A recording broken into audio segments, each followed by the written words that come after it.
कि अगर कोशिश तो हमारी यही रहेगी कि किसी प्रकार से हम बैलेट पेपर से बिहार में चुनाव कराने के लिए कानूनी कार्रवाई कर पाएं, और हो सके तो उस कानूनी कार्रवाई की वजह से अगर जन आंदोलन शुरू हो जाता था। जस्टिस कैद थे यहाँ पे, चले गए, अगर रुकते तो थोड़ा मैं भी उनको बताता कि हमारे, और जो कम से कम मैंने तो बहुत लोगों से ये बात की शर्त लगाई थी, हालांकि मैं शर्त लगाता नहीं हूं, कि अगर जस्टिस कैद साहब ने ग्वालियर में मूर्ति लगवा दी तो दुनिया की कोई ताकत से, बाबा साहब की अगर प्रतिमा वहां लग जाती मूर्ति, तो दुनिया की कोई ताकत उन्हें सुप्रीम कोर्ट से आने से नहीं रोक सकती। वैसे वो सुप्रीम कोर्ट आ नहीं सकते, मैं यही बात उनको बताना चाह रहा था, लेकिन वो चले गए। देखिए, साफ साफ बात है, आप जिस व्यवस्था में जी रहे हो, दो ही स्ट्रेटजी हैं, या तो आप गुजारिश करके कुछ ले लो उनसे, अगर आपको किसी को भी ये गलतफहमी है कि आप किसी प्रकार का नृत्य करके, कुछ और करके कुछ भी ले सकते हो, तो मुझे उसमें बहुत बड़ा शक है। कुछ लोगों को मिल भी जाता होगा तो वो मुंह दिखाई के लिए होता है कि हमने ये कर लिया। अब इसकी वजह क्या? पहले जो टॉपिक है उस पे मैं कुछ अपनी टिप्पणी करना चाहता हूं, इसका उल्टा जरूर सही है। न्याय के लिए बहुजन समाज के जो लोग हैं उनका विकास नहीं, उनकी हिस्सेदारी जरूरी है, वरना न्याय इस देश में नहीं हो सकता। दूसरी बात, इस देश में मनुवादी व्यवस्था ने बाबा साहब डॉक्टर भीमराव अंबेडकर का सबसे बड़ा, जो देश के लिए, जिसके लिए वो फादर ऑफ द नेशन है, गांधी जी तो पता नहीं क्या है, मुझे तो पता नहीं, मैं तो बाबा साहब डॉक्टर भीमराव अंबेडकर को ही फादर ऑफ द नेशन समझता हूं और उनको ही जानता हूं, क्योंकि भारत का संविधान भारत है।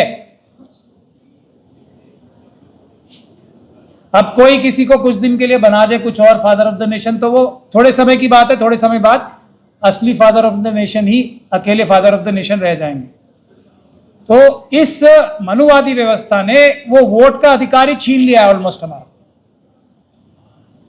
वोट का अधिकार छीन लिया मतलब मशीनों से जो चुनाव हो रहे हैं, मतपत्र से चुनाव नहीं हो रहे, इसका मतलब बाबा साहब का सबसे बड़ा जो औजार, हथियार हम लोगों को दिया गया था डेमोक्रेसी के लिए, बराबरी के लिए, इंसाफ के लिए, इज्जत के लिए, वो तो छीन लिया है मशीनों के जरिए, और दूसरी जो फ्रॉड करके इलेक्शन जीते जा रहे हैं। तो सबसे जो दूसरा आपका टॉपिक है, वो हम लोग उसके लिए बहुत जबरदस्त प्रयास भी कर रहे हैं, बैलेट पेपर से चुनाव कराने। तो उसके विषय में मैं थोड़ी प्रोग्रेस बता दूं आप लोगों को। जन आंदोलन थोड़ा कमजोर पड़ा है, उसमें कोई शक नहीं है, हम लोग अपने लेवल से कोशिश कर रहे हैं, लेकिन अदालतों में मजबूती से कार्रवाई हम लोग करने में कामयाब हो रहे हैं। पंजाब एंड हरियाणा हाईकोर्ट की जजमेंट तो आप सब लोगों ने देखी ली होगी, वीडियोग्राफी की जो जजमेंट आई थी हमारे हक में, उसके लिए सरकार को कानून ही बदलना पड़ा रातों रात। उसके बाद एक झटका हमें लगा, जयराम रमेश जी ने, जिनको मैं आरएसएस का स्लीपर सेल ही कहता हूं, उन्होंने हमारे रास्ते में रोड़े अटकाने के लिए सुप्रीम कोर्ट में एक पिटीशन डाल दी। उस पिटीशन के भी जाल से हम लोग निकले और वहां से हमने ये ऑर्डर सुप्रीम कोर्ट से हमने बहस करके करवाया कि हमारी जितनी भी हाई कोर्ट्स में पिटीशंस पेंडिंग है, जयराम रमेश साहब की पिटीशन की वजह से उसमें रोक नहीं लगाई जाएगी। ये भी हमने सुप्रीम कोर्ट से ऑर्डर लिया। तो अब बहुत जल्दी हमें कंटेम्प्ट पिटीशन फाइल करनी है Punjab and Haryana high court में, और हरियाणा की 90 की 90 सीटों की वीडियोग्राफी लेनी। उसके बाद बॉम्बे हाई कोर्ट में वही पिटीशन हमने महाराष्ट्र की सारी विधानसभा की सीटों की वीडियोग्राफी लेने की पिटीशन डाल दी है। एक उसमें अच्छी खबर यह आई है कि महाराष्ट्र हाई कोर्ट ने ये तस्लीम किया है, माना है कि मेरी पिटीशन, मेरा इंडिविजुअल कोई इंटरेस्ट नहीं था उसमें, तो पब्लिक इंटरेस्ट लिटिगेशन में उसे ऑलरेडी कन्वर्ट कर दिया गया है। तो ये भी एक हमारी जीत है। उसके बाद हम कोशिश ये कर रहे हैं कि बिहार में हम बहुत जल्दी केस डालने वाले हैं। उस केस की डालने की भी सबसे बड़ी वजह यह है कि अगर कोशिश तो हमारी यही रहेगी कि किसी प्रकार से हम बैलेट पेपर से बिहार में चुनाव कराने के लिए कानूनी कार्रवाई कर पाएं, और हो सके तो उस कानूनी कार्रवाई की वजह से अगर जन आंदोलन शुरू हो जाता तो बिहार में अभी भी पेपर बैलेट से चुनाव होने की गुंजाइश बाकी। पेपर बैलेट से चुनाव नहीं होगा तो उसका रिजल्ट मैं पूरी जिम्मेदारी के साथ अभी भी बता सकता हूं, वैसा ही होगा जैसा हरियाणा में, महाराष्ट्र में और दिल्ली में हुआ और लोकसभा में। जनता वोट नहीं दे रही है, जनता भारतीय जनता पार्टी और आरएसएस की जमानतें जब्त करा रही। झूठे और नकली वोटों से वो सरकार बनाने में बिहार में भी कामयाब हो जाएंगे अगर हम लोगों ने पूरी ताकत लगा के या तो मतपत्र से चुनाव नहीं कराए, और अगर मतपत्र से चुनाव नहीं होते तो अगर मशीनों से भी चुनाव होते हैं तो मशीनों के चुनाव में जितनी धांधली होने की संभावना है उसको कम नहीं करा पाया, तो नतीजा एक ही होने जा रहा है जो बाकी सब जगह होना है। तो बिहार में भी हम जल्दी केस डालने वाले हैं, उसके लिए हमने पूरी तैयारी कर भी ली है। सारी विपक्ष की पॉलिटिकल पार्टीज को हमने लेटर भी लिख दिया है ये कहते हुए कि विपक्ष जो पॉलिटिकल पार्टीज होती हैं उन्हें ही चुनाव आयोग ये हक देता है कि वो चुनाव की प्रक्रिया में पार्टिसिपेट कर सके। आम नागरिक का कोई हक ही नहीं है, और ये सबसे बड़े दुर्भाग्य की बात है। लेकिन हम फिर भी ये केस डालेंगे कि अगर मशीनों से चुनाव हो तो कानूनी रूप से चुनाव हो, और अगर कानूनी रूप से चुनाव नहीं हो सकता तो मशीनों से चुनाव ना हो। वो पिटीशन हम बिहार हाईकोर्ट में डालने वाले हैं, पटना हाईकोर्ट। उसके बाद जो अगला विषय है, अब कैद साहब तो चले गए, सुप्रीम कोर्ट सबसे ज्यादा डिजर्विंग अगर कोई सुप्रीम कोर्ट में आने के लिए था अपने ब्रैकेट में, अपने सीनियरिटी के हिसाब से, तो वो कैद साहब ही थे।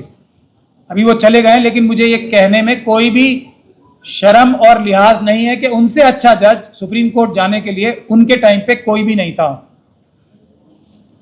लेकिन वो जाते जब वो मूर्ति वहां लग जाती, उन्होंने नहीं लगवाई। उन्होंने शायद सोचा कि शायद कोई दूसरा रास्ता भी हो सकता है, शायद मेरी काबिलियत पे ही कोई मुझे भेज देगा। तो काबिलियत पे नहीं भेजने वाला, यहां तो ताकत से जा सकते हैं, और ताकत हम सबकी सबसे ज्यादा बाबा साहब डॉक्टर भीमराव अंबेडकर से आती है। उसका इस्तेमाल नहीं किया तो कैद साहब नहीं गए, ये मेरा मानना है। और वक्त से पहले मानना था, ये मैंने अपने दसियों दोस्तों को इस बात को बताया भी।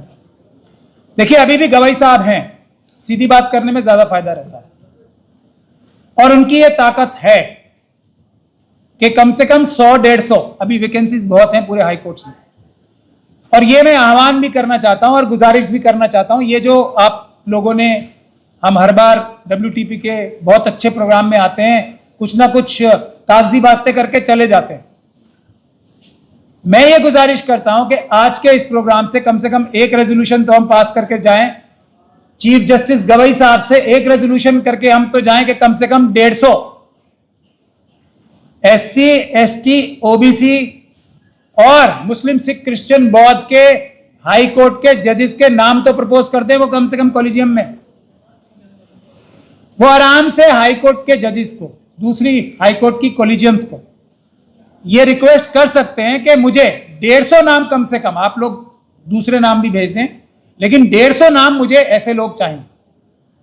तो ये काम वो आराम से कर सकते हैं। तो कम से कम अगर ये WTP से आज एक रेजोल्यूशन पास होके जाएगा गवई साहब के पास, तो उसका मुझे लगता है बहुत ज्यादा फर्क पड़ेगा। अगर 150 भी नहीं तो कुछ 50 एक भी अगर आ गए, 150 मांगेंगे तो शायद 50 एक आए, तो न्यायिक व्यवस्था में सुधार आने की थोड़ी बहुत गुंजाइश बनेगी। तो एक तो मैं बार बार ये गुजारिश करता हूं, आज एक रेजोल्यूशन गवई साहब के लिए जरूर पास कर दिया जाए यहां इस अगस्त गैदरिंग से। आखिरी बात मैं अपनी कह के समाप्त करूंगा कि ये भी जो आपने लिखा है ना, सरकारी धन से पोषित निजी क्षेत्रों में आरक्षण, ऐसा कोई भी सरकारी क्षेत्र होता ही नहीं हो ही नहीं सकता। निजी क्षेत्र ऐसा कोई हो ही नहीं सकता जिसमें सरकारी पैसा या रिसोर्सेस, संसाधन या पैसा ना लगे। इस देश की संपदाएं यूज करके ही कोई इंडस्ट्री लगती है, कोई निकाय बनता है, चाहे वो कम्युनिकेशंस की संसाधन हो, ट्रांसपोर्टेशन के हो, या जनता का जो हम कंज्यूमर्स है ना, वो भी तो देश की संपदा है, और वो भी तो एक तरीके से सरकारी संपदाओं का ही प्रयोग करते हैं ये लोग। तो रिजर्वेशन प्राइवेट सेक्टर में बिना किसी प्री कंडीशन के होनी चाहिए, कोई कंडीशन नहीं लगनी चाहिए कि सरकारी धन से पोषित हो। कोई भी निकाय ऐसा नहीं हो सकता प्राइवेट जो सरकारी धन से पोषित ना हो। एक रिक्वेस्ट करके मैं अपनी बात खत्म करना चाहूंगा, और वो भी एक प्रैक्टिकल रिक्वेस्ट है। अभी हमने आईआईटी में, आप लोगों ने सुना होगा कि 2023 में 2 बच्चों की हत्या की गई थी, अमित और आयुष की। उसके लिए एक बहुत अच्छा ऑर्डर हम लोगों ने सुप्रीम कोर्ट तक गए थे वो एफआईआर कराने। बहुत अच्छा ऑर्डर सुप्रीम कोर्ट ने किया हुआ है, और वो केस अभी भी पेंडिंग है, चल रहा है कि ऐसे शैक्षिक संस्थानों में जो भी अननेचुरल डेथ्स होती हैं उसके लिए एक एफआईआर जरूर दर्ज होगी। अब आप लोगों को मुझे यह बताने की तो आवश्यकता नहीं है कि इस प्रकार के एजुकेशनल इंस्टीट्यूशंस में ज्यादा मृत्यु आत्महत्या के द्वारा, अब रोहित मेहमूला का केस हो या आप लोग रोज देख ही रहे हैं, कौन लोग करते हैं? बहुजन समाज के ही ज्यादा लोग होते हैं। तो वो केस में सुप्रीम कोर्ट ने, माननीय उच्चतम न्यायालय ने एक टास्क फोर्स बनाई है पूरे देश में, जो इस आत्महत्याएं जो हो रही हैं या हत्याएं जो हो रही हैं, जो अननेचुरल डेथ्स हो रही हैं शैक्षिक संस्थानों में, उस पर रोक लगाने के लिए, कार्रवाई करने के लिए हमें आप सब लोगों की मदद चाहिए। वो केस अभी भी चल रहा है, हमें आपसे मदद ये चाहिए। ये बात तो ऑर्डर हो चुका है कि अब एफआईआर 100% सब केसेस में होगी। कोई भी अननेचुरल डेथ होती है किसी भी शैक्षिक संस्थान में, तो एफआईआर कराना उस इंस्टीट्यूट की मैनेजमेंट की जिम्मेदारी। ये तो हो चुका है, लेकिन अभी पिछले कुछ सालों में जो इस प्रकार की आत्महत्याएं हुई हैं, अगर आप हमारे ऑफिस को उनकी डिटेल्स हमें दिलवा सकते हैं तो हम उनमें अच्छी निष्पक्ष इन्वेस्टिगेशन भी करवाने की कोशिश करेंगे। माननीय उच्चतम न्यायालय भी उसको पेंडिंग है वो केस, और उस पर खुद निरीक्षण कर रहा है माननीय उच्चतम न्यायालय। तो एक तो एफआईआर 100% हो जाएगी अगर आप कोई भी ऐसे आत्महत्या का केस हमारे ऑफिस तक पहुंचाते हैं, एक बात, और उसमें सही इन्वेस्टिगेशन होके जो भी कॉम्पनसेशन मिलना होगा, जो दोषी लोग होंगे उनको सजा दिलवाने में भी हम लोगों को उच्चतम न्यायालय से बहुत मतलब आसानी हो जाएगी। तो ये भी मैं गुजारिश आप लोगों से करना चाहता हूं। हमारा जो एफर्ट है इस जजमेंट में जो अभी चल रही है, अभी वो लगातार, अभी अगले सोमवार को भी उसकी डेट है, तो उसमें हमारा एफर्ट ये है कि अगर ये जिम्मेदारी के बच्चे ने किसी मनोवैज्ञानिक दबाव में आके, काम के प्रेशर में आके आत्महत्या की, ये पूरी तरीके से बकवास और झूठ बात। पूरी जिम्मेदारी मैनेजमेंट की होनी चाहिए, पूरी जिम्मेदारी शैक्षिक संस्थान की होनी चाहिए कि वो बच्चे का पूरा ख्याल रखे कि वो किसी भी प्रकार से किसी दबाव में आने का तो सवाल ही नहीं होता। अगर वो दबाव में आता है इसका मतलब मैनेजमेंट और वो एजुकेशनल इंस्टीट्यूशन जो है बिल्कुल रद्दी है, बेकार। इसकी हम कोशिश कर रहे हैं कि पूरा ख्याल रखा जाए बच्चों का, खासतौर पे बहुजन समाज के बच्चों का। तो उसमें मुझे आप लोगों से मदद भी चाहिए। मुझे यही आपसे गुजारिश करनी थी कुछ प्रैक्टिकल। और रिजर्वेशन के लिए हाई कोर्ट और सुप्रीम कोर्ट में हम लोग जो ये 150 की मांग जो हमने रखी है, हम बहुत जल्दी सुप्रीम कोर्ट के बाहर एक प्रदर्शन भी करेंगे गवाही साहब के हाथ मजबूत करने के लिए। तो मैं ये भी आपसे गुजारिश करूंगा, जब हम लोग वो प्रदर्शन करें जल्दी ही, तो आप लोग उसमें ज्यादा से ज्यादा संख्या में आने की भी कोशिश करें। बहुत बहुत धन्यवाद। जय भीम, जय भारत, जय संविधान। खबरों में बने रहने के लिए फोरम 4 को सब्सक्राइब करें और नोटिफिकेशन पाने के लिए बेल आइकन दबाएं।